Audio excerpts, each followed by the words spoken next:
daanan ng liwanag ng kusang matang kilik tungkuling mabanag. Buksan ang aming palad, sarili maialan.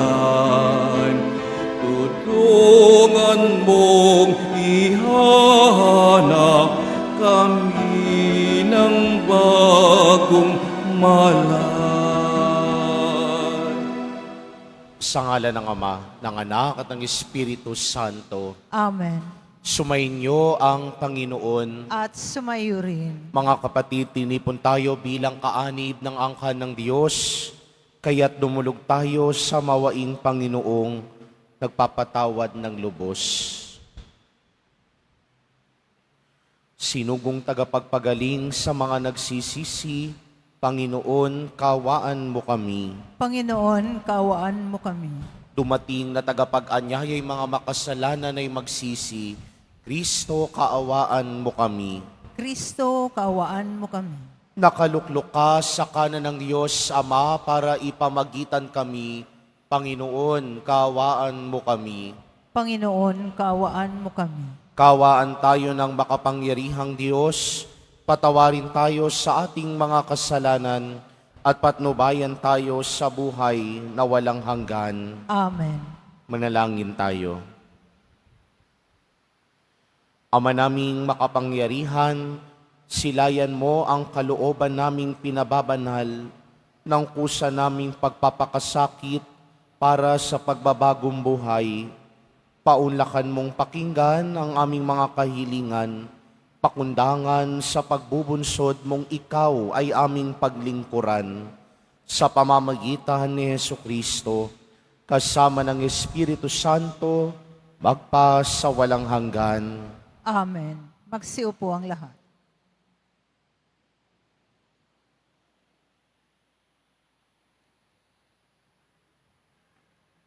Pagbasa mula sa aklat ni Propeta Daniel. Noong mga araw na iyon, sinabi ni Haring Nabucodonosor, Sadrach, Mesach at Abednego, totoo bang hindi kayo sumasamba sa rebultong ipinagawa ko? Tanong ng hari. Iniuutos ko sa inyong sumamba kayo sa ipinagawa kong rebulto sa sandaling marinig ninyo ang tunog ng mga instrumento. Kung hindi, ipapahagis ko kayo sa naglalagablab na pugon. Tingnan ko lang kung may Diyos na makakapagligtas sa inyo. Sinabi ni Sadrach, Mesach at Abednego, Mahal na hari, wala po kaming itututol sa inyo tungkol sa bagay na ito. Gawin ninyo kung iyan ang gusto ninyo. Ang Diyos na aming pinaglilingkuran ang magliligtas sa amin sa pugong iyon at sa inyong kapangyarihan. At kung hindi man siya gawin ito, hindi pa rin kami sasamba sa rebultong ipinagawa ninyo. Namula ang Haring Nabucodonosor sa tindi ng galit kina Sadrach, Mesach at Abednego. Kaya inuutos niya painiting makapitong ibayo ang pugon. Inuutos din niya sa pinakamalakas niyang tauhan, nagapusin sina Sadrach, Mesach at Abednego at ihagis sa apoy. Walang ano-ano'y napulundag si Haring Nabucodonosor. Pamanhang itinanong niya sa kaniyang mga tagapayo, Hindi ba't 3 lamang ang inihagis sa apoy? Opo, kamahalan, sagot nila. Bakit 4 ang nakikita kong lalakad-lakad sa apoy at hindi nasusunog? at yaong isa ang tingin ko'y Diyos. Dahil dito, sinabi ng hari, purihin ang Diyos sina Sadrak, Mesach at Abednego. Nagsugo siya ng anghel upang iligtas ang mga lingkod niyang ito, naganap na nananalig sa kanya. Hindi sinunod ng mga ito ang aking utos. Ginusto pa nilang sila'y ihagis sa apoy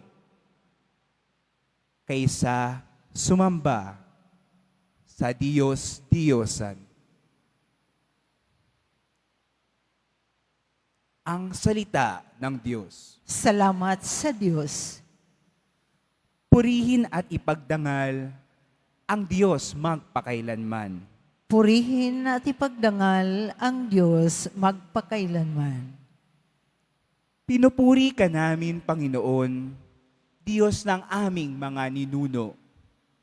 Karapat-dapat kang ipagdangal at dakilain magpakailanman. Purihin ang iyong banal at maluwalhating pangalan. Nararapat purihin at ipagdangal magpakailanman. Purihin at ipagdangal ang Diyos magpakailanman. Purihin ka sa iyong banal at marangal na tahanan. Lubhang karapat-dapat kang awitan at dakilain magpakailanman. Purihin at ipagdangal ang Diyos magpakailanman. Purihin ka na naluluklok sa maringal mong tirono. Karapat-dapat kang awitan at dakilain magpakailanman. Purihin at ipagdangal ang Diyos magpakailanman. Mula sa iyong luklukan sa ibabaw ng mga kerubin, nakikita ko ang kalaliman, ang daigdig ng mga patay. Karapat-dapat kang purihin at dakilain magpakailanman. Purihin at ipagdangal ang Diyos magpakailanman. Purihin ka sa buong sangkalangitan. Karapat-dapat kang awitan at dakilain magpakailanman. Purihin at ipagdangal ang Diyos magpakailanman. Magsitayo na po ang lahat.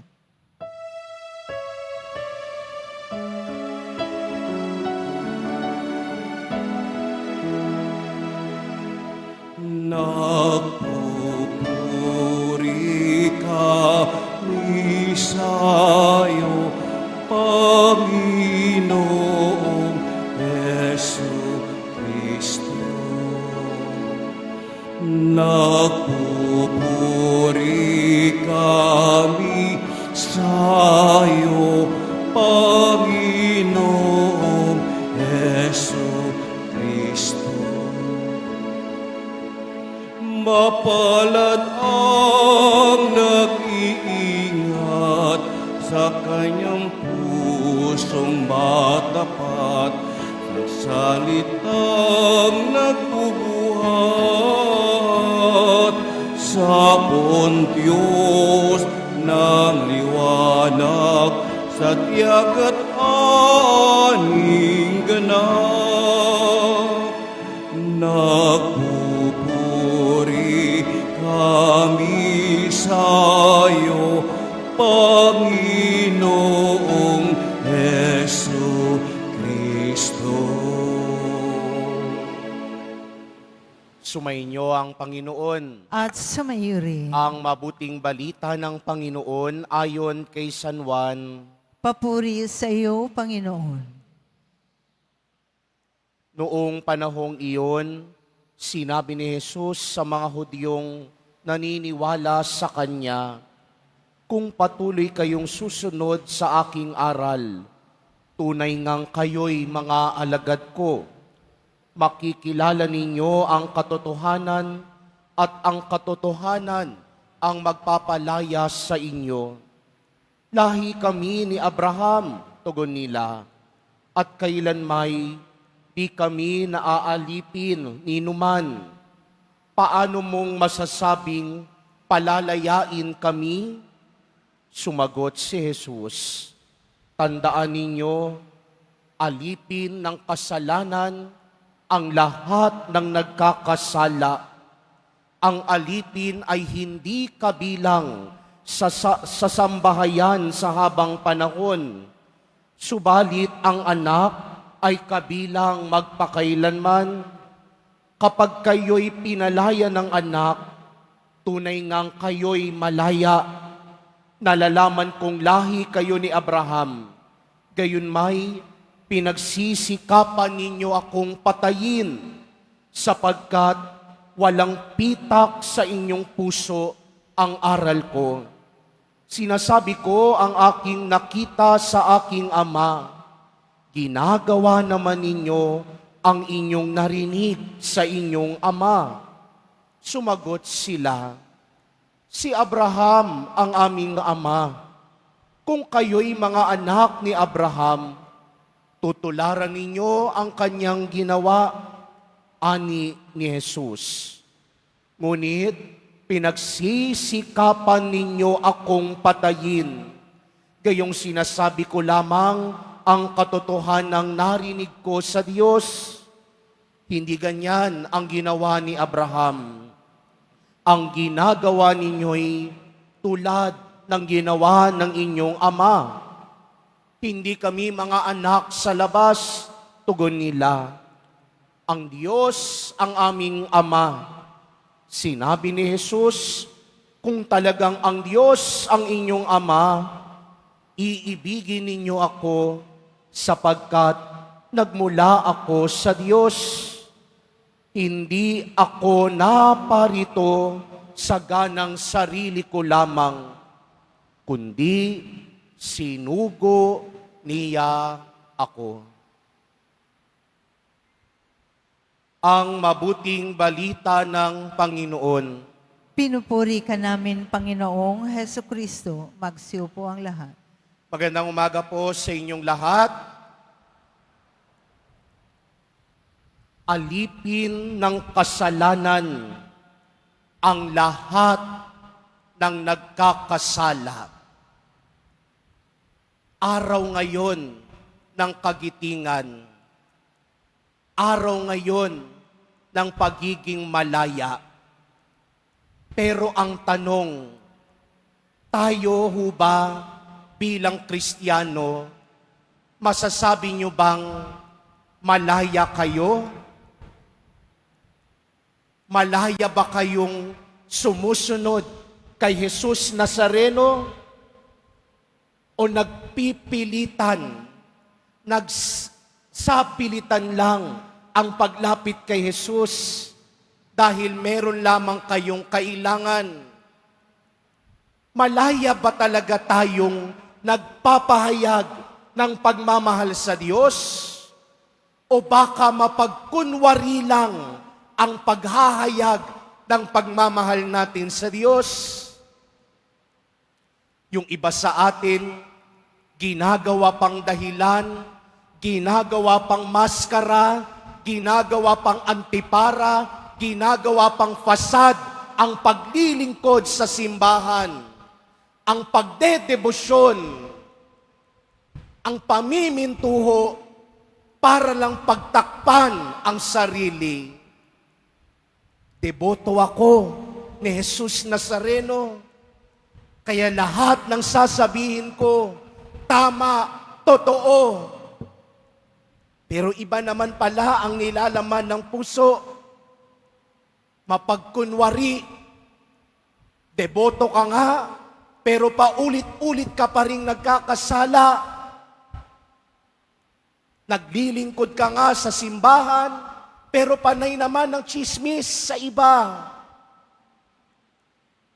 Kaya ang tanong, malaya ka ba talagang naglilingkod? O mapagkunwari ka lang? Sabi ni Jesus sa Ebanghelyo, alipin ng kasalanan ang lahat ng nagkakasala. Yan ang hindi maunawaan ng mga Hudyo. Paulit-ulit nilang sinasabi, anak ho kami ni Abraham. Kahit kailan, hindi po kami nagpapaalipin. Kaya paano nyo ho nasasabing alipin kami ng iba? Nasabi yun ni Jesus dahil hindi nila nauunawaan ang kanilang ginagawa at sinasabi. Kung sila talaga ay anak ni Abraham, kung sila talaga ay anak ng Diyos, ng bayan ng Israel, hindi nila nanaising ipagkanulo at ipapatay si Jesus. Dahil si Abraham na tinutukoy nilang ama, batid inamin ni Abraham na siya ay nagkasala. Kaya biniyayaan siya ng Diyos ng isang malaking angkan. Pero alam natin ang kwento ni Abraham, hindi siya nakaapak sa lupang ipinangako sa kanya ng Diyos. Dahil ipinakita ng Diyos na ang totoong bayan ni Abraham, hindi dito sa lupa, bagkus sa langit. Para bagang tinuturuan ng Diyos si Abraham, ang pag-impukan mo ay hindi yaong mga bagay na pansamantala lang. Bagkus ang pag-impukan mo ay yaong mga bagay na makalangit, mga bagay na nagtatagal. Tayo ho ba? Sa tingin nyo ba, na kapag iimpok, na kapag tatabi ba kayo ng mga makalangit na bagay? O baka ang pinag-iimpukan nyo lang ay mga yamang hindi naman magtatagal? Malaya ba talaga tayo? Maituturing ba talaga natin ang sarili natin na anak ng Diyos at tagasunod ni Jesus? O baka ginagamit lang natin ng Diyos para pagtakpan ang totoo nating pagkatao?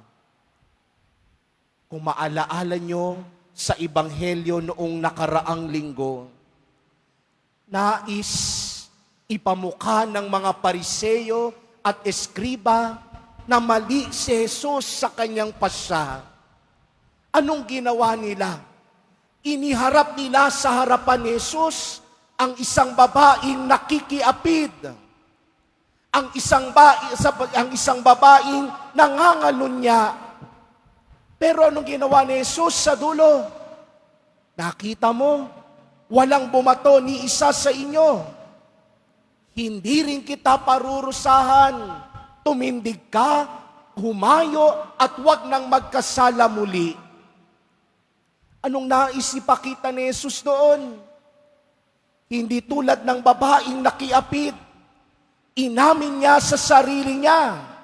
Hinarap niya na nagkasala siya at nagpakumbaba. Hindi tulad ng mga Pariseo at Eskriba, unti-unting nagsialisan at ayaw harapin at aminin sa sarili ang pagkakasala. Minsan ganyan tayo. Tinatakbuhan natin ang kasalanan. Kaya natin paulit-ulit na ginagawa dahil ayaw nating harapin, ayaw nating bitawan, ayaw nating kalimutan. Kaya totoo ang sinasabi ni Jesus sa Ebanghelyo.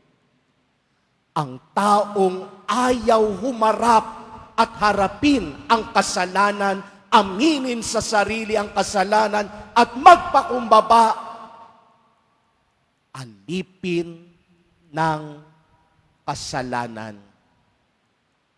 Anong dapat gawin? Simple lang. Kung ibig mong sumunod kay Jesus, tularan mo si Jesus na lumimot ng sarili at nag-alay ng sarili sa krus. Kaya mo bang maging malaya tulad ni Jesus? Pues, kalimutan mo muna ang sarili mo. Bitawan ang pagkakasala at tularan si Jesus, marunong magbuhat ng krus. Magsitayo na po ang lahat.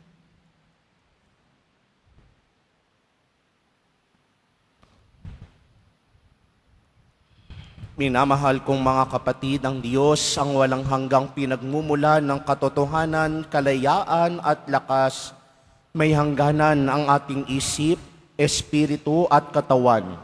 Hilingin natin sa Diyos na lobing niyang matamo natin at ng lahat ng tao ang kaganapang ninanais niya para sa atin. Sa bawat panalangin ang ating itutugon, Ama, gawin mo kaming ganap. Ama, gawin mo kaming ganap.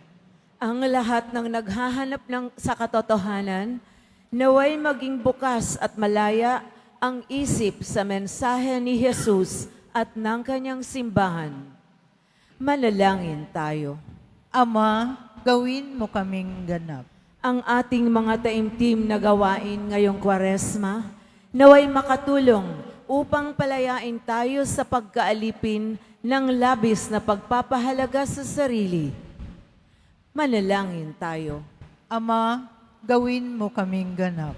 Ang ating pagkaabala sa materialismo na umiiral sa ating panahon, naway hindi makahadlang sa ating paghahanap sa buhay na walang hanggan. Manalangin tayo. Ama, gawin mo kaming ganap. Ang mga may sakit, mga dukha, mga bilanggo, mga walang kaalaman, at lahat ng nagdurusa, naway makatagpo ng paglaya mula sa mga pasanin nila sa buhay. Manalangin tayo. Ama, gawin mo kaming ganap. Ang mga namatay ng tapat sa Kanya, naway kalaga ng Panginoon at bayaan silang maging malaya sa kaharian ng Kanyang kaluwalhatian. Manalangin tayo. Ama, gawin mo kaming ganap. Butihing Ama, namatay ang iyong anak upang makilala ng mga tao ang katotohanan at mamuhay ng naaayon dito. Palayain mo kami sa aming makikitid na pag-iisip at pagmakasarili upang ang aming mga isip at puso ay lumagong patungo sa iyo. Hinihiling namin ito sa pamamagitan ni Kristo na aming Panginoon. Amen. Magsiupo ang lahat.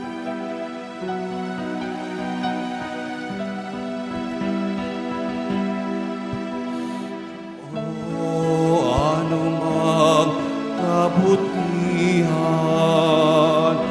ang maaari kong ipadama,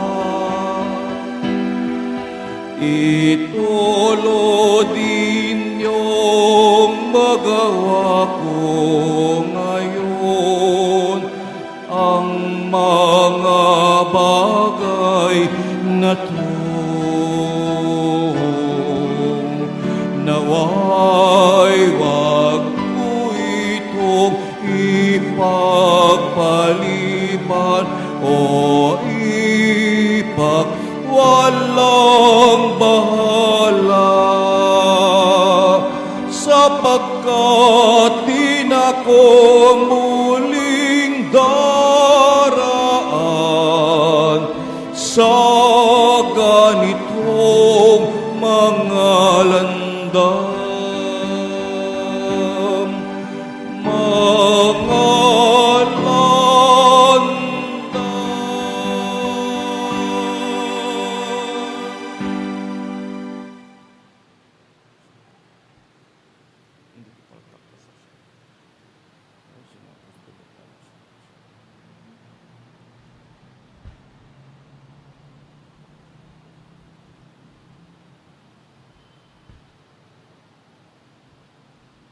Tumayo na po ang lahat.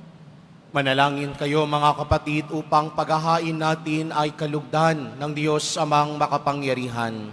Tanggapin nawa ng Panginoon itong paghahain sa iyong mga kamay, sa kapurihan niya at karangalan sa ating kapakinabangan at sa buong sambayanan niyang banal. Ama naming lumikha, maitalaga nawa namin sa iyo ang gagawing paghahain ng iyong ibinigay upang aming maialay din sa layuning aming sambahin ang ngalan mo, upang ang kagalingan namin ay makamtan mula sa iyo. Sa pamamagitan ni Jesucristo, kasama ng Espiritu Santo magpasawalang hanggan. Amen. Sumainyo ang Panginoon. At sumayo rin. Itaas sa Diyos ang inyong puso at diwa. Itinaas na namin sa Panginoon. Pasalamatan natin ang Panginoong ating Diyos. Marapat na siya ay pasalamatan. Ama naming makapangyarihan, tunay ngang marapat na ikaw ay aming pasalamatan sa pamamagitan ni Jesucristo na aming Panginoon, sa pagpapakasakit ng gilo mong anak, ang sangkatauhay minarapat mong magpahayag ng iyong dakilang pag-ibig sa lahat, na pawang nais mong tubusin ng Mesiyas. Sa harap ng iyong kadakilaan, kapos ang dila naming magsaysay sa pag-ibig na makapangyarihang sa krus ay itinanghal. Sa krus, ipinasyang patawarin ang mga tao. Sa krus, nagtagumpay ang ipinakong Kristo. Kaya kaysa ng mga anghel na nagsisiawit ng papuri sa iyo nang walang humpay sa kalangitan, kami nagbubunyi sa iyong kadakilaan. Santo, Santo, Santo, Panginoong Diyos ng mga hukbo, napupuno ang langit at lupa ng kadakilaan mo. Usana sa kaitaasan. Pinagpalang na paririto sa ngalan ng Panginoon. Usana sa kaitaasan. Magsiluhod po ang lahat. Ama naming banal, ikaw ang bukal ng tanang kabanalan, kaya't sa pamamagitan ng iyong Espiritu, gawin mong banal ang mga kaloob na ito upang para sa amin maging katawan at dugo ng aming Panginoong Hesukristo. Bago niya pinagtiis ang kusang loob na maging handog, hinawakan niya ang tinapay, pinasalamatan kaniya, pinaghati-hati niya iyon, iniabot sa kanyang mga alagad at sinabi, "Tanggapin ninyong lahat ito at kanin. Ito ang aking katawan na ihahandog para sa inyo."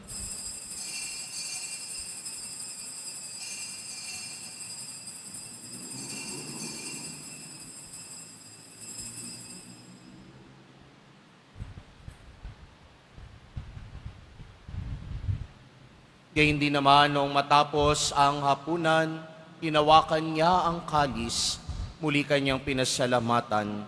Iniabot niya ang kalis sa kanyang mga alagad at sinabi, "Tanggapin ninyong lahat ito at inumin. Ito ang kalis ng aking dugo, ng bago at walang hanggang tipan. Ang aking dugo na ibubuhos para sa inyo at para sa lahat sa ikapagpapatawad ng mga kasalanan. Gawin ninyo ito sa pag-alala sa akin."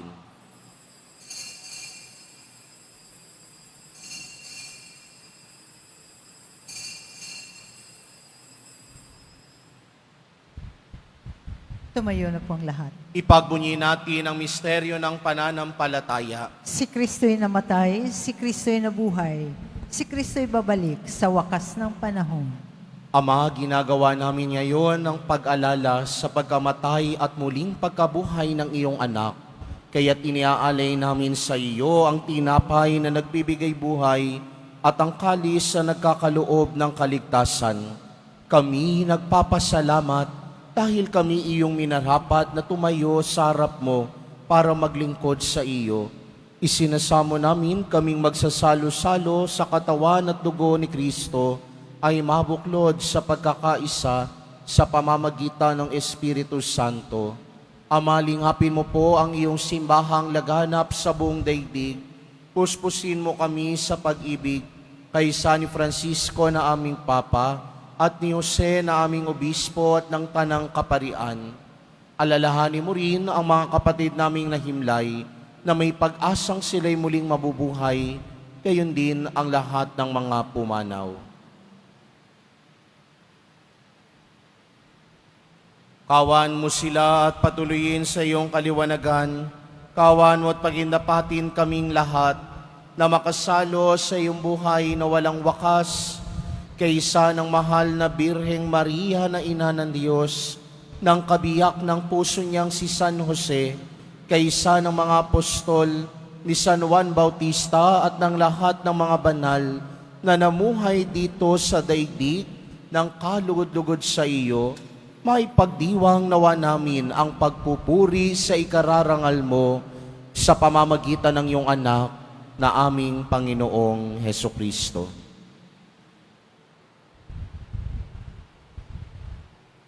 Sa pamamagitan ni Kristo, kasama niya at sa Kanya, ang lahat ng parangal at papuri ay sa iyo, Diyos samang makapangyarihan, kasama ng Espiritu Santo, magpa sa walang hanggan.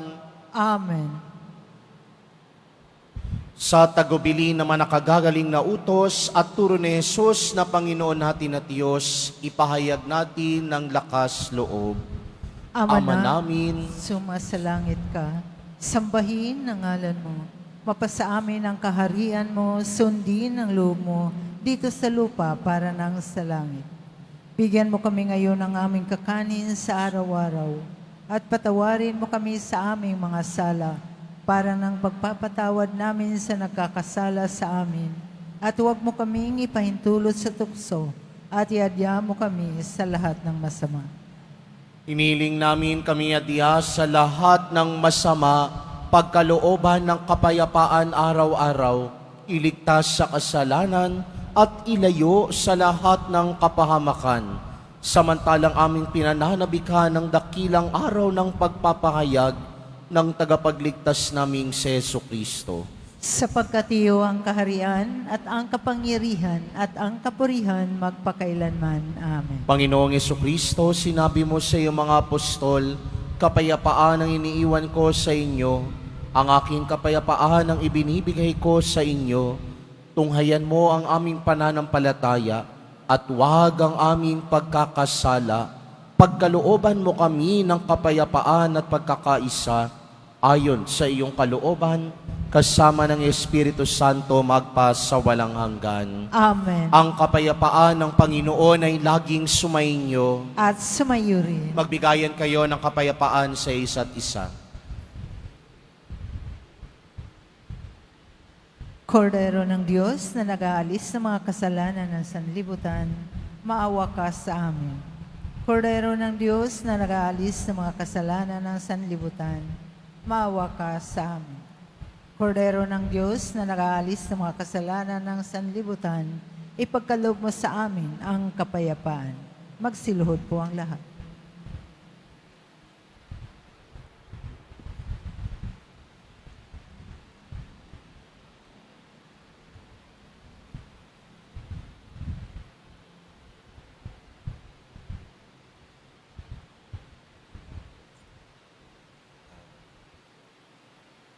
Ito si Jesus, ang Kordero ng Diyos, na nag-aalis ng mga kasalanan ng sanlibutan. Mapapalad ang mga inaanyayahan sa kanyang piging. Panginoon, hindi ako karapat-dapat na magpatuloy sa iyo. Ngunit sa isang salita mo lamang ay gagaling na ako.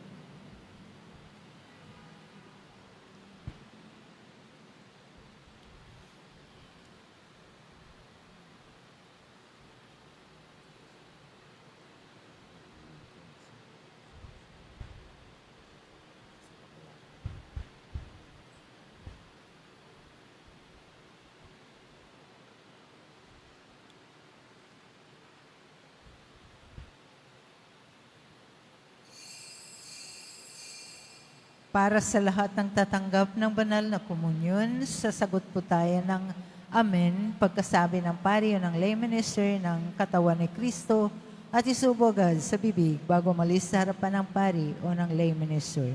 Sumunod po tayo.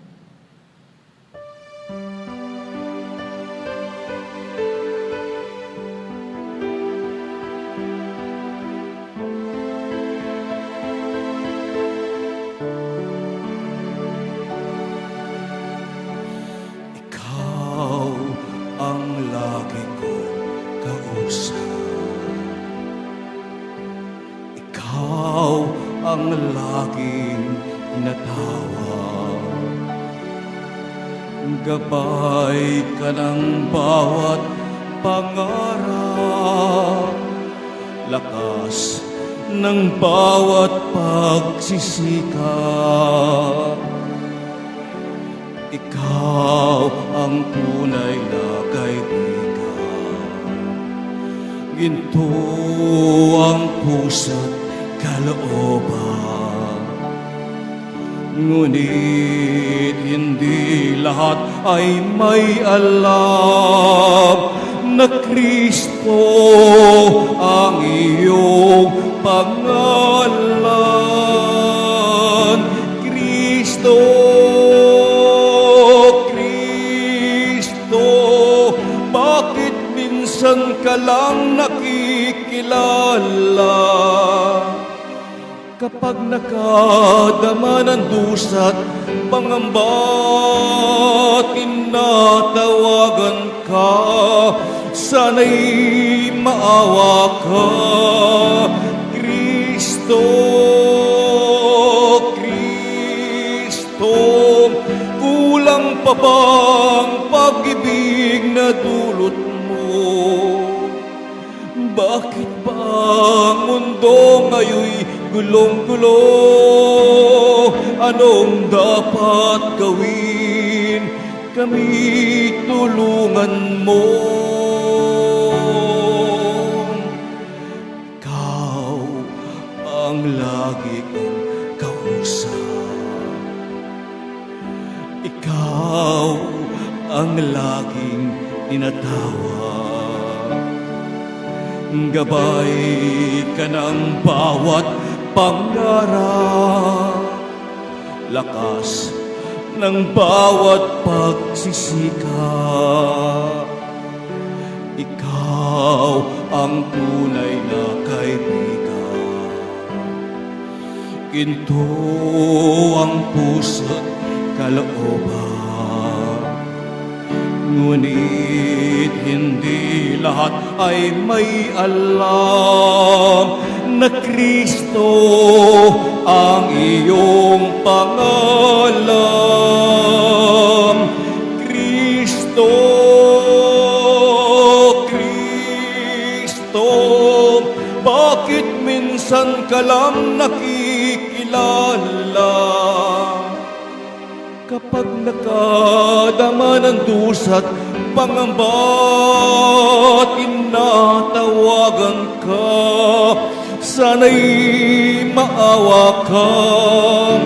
Kristo, Kristo, kulang pa bang pag-ibig na dulot mo? Bakit ba ang mundo ngayon'y gulong-gulo? Anong dapat gawin? Kami tulungan mo. Kristo,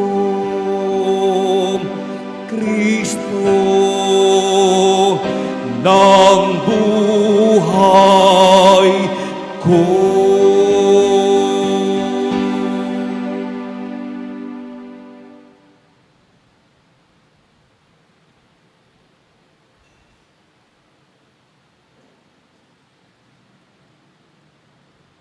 Announcement.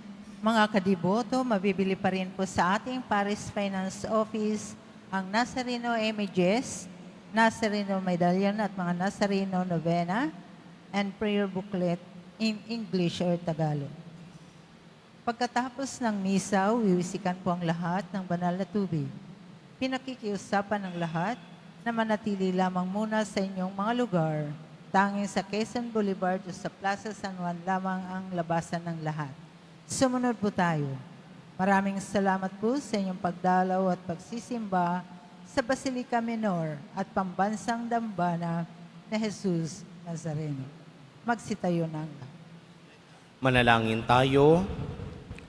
Ama naming mapagmahal, sa pakikinabang namin, kami iyong binibigyan ng kagalingan, dulot ng aming pinagsaluhan. Ito naway sumapat, ito naway umampat sa masasama naming hilig upang lalong tumibay ang kalooban mo sa aming pagkatig sa pamamagitan ni Jesucristo kasama ng Espiritu Santo magpasawalang hanggan. Amen. Sumainyo ang Panginoon. At sumayo rin. Mahal na pong Jesus Nazareno, inihag mo sa pamamagitan ng krus ang walang malyo na pag-ibig ng Diyos sa sangkatauhan. Pakinggan mo ang kahilingan, lalo na para sa mga nangangailangan ng iyong tulong at awa. Makamtanawa namin ang iyong kasagutan na may utang na loob na tinatanaw.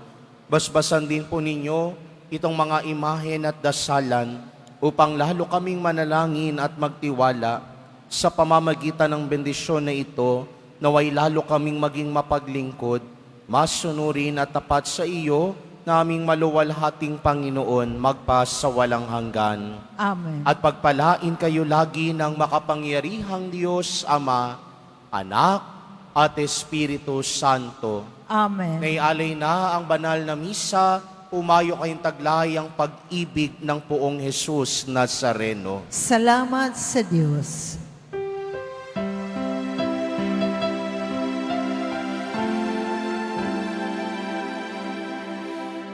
Nuestro Padre Jesús Nazareno, sinasamba ka namin. Pinipinto ka namin, aral mo ang aming buhay at kaligtasan. Nuestro Padre Jesús Nazareno, iligtas mo kami sa kasalanan. Ang krus mong kinamatayan ay sagisag ng aming kaligtasan. Nuestro Padre Jesús Nazareno, dinarangal ka namin. Nuestro Padre Jesús Nazareno, rinulwalhati ka namin. Nuestro Padre Jesús Nazareno, dinarangal ka namin. Nuestro Padre Jesús Nazareno, dinulwalhati